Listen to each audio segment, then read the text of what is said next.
total transport cost is going to increase by between 2.4 billion rand and 6.5 billion rand if this proposed carbon tax is actually or given the green light. So how do we counteract the tax? Okay, basically this can be done by doing a lot of driver training, getting your drivers to drive more economical, and no very fast acceleration, no very fast stopping, driving close to the speed limits, using good routes, etc. Good vehicle monitoring, so you can actually check up on your drivers so that they are doing what you tell them to do and what you taught them to do. Procuring more efficient vehicles. If you're using a vehicle that is too powerful for your needs, you're wasting energy, you're emitting too much CO2. So if you use the optimal vehicle for the right process, you're going to actually save money and you're going to save on CO2s. Enhanced fleet management. Better quality fuel, higher load factors, longer trains. I mean, there's so many things we can do. And then there's some alternatives.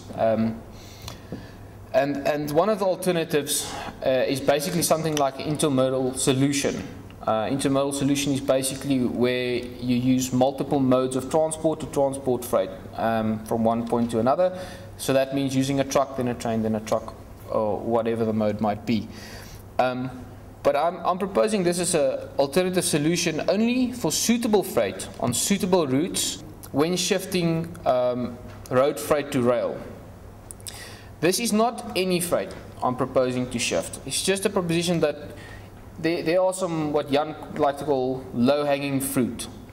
Your low-hanging fruit in this case would be palletized cargo on moving on rail-friendly corridors, which means that there is rail networks already available, and these are freight moving long distances.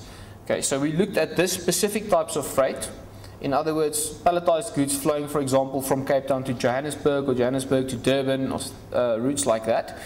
And we came to a figure of roughly 17 million tons of possible goods that can be shifted quite easily from road to rail.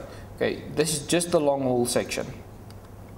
And money you could be, not money, the tax you can be saving by actually doing that.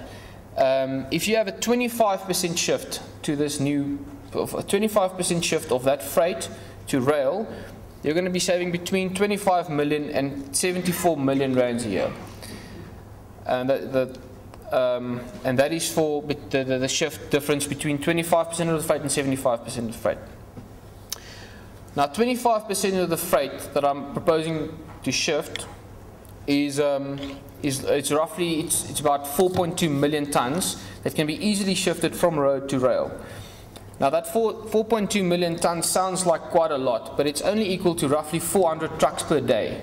So if you can take 400 long haul trucks per day off the long distance corridors and put that freight on rail, you're going to be saving at least 25 million rands. If you're only shifting 25% of the freight, you're going to save at least 25 million rands a year at the 100 rand per ton of CO2 option.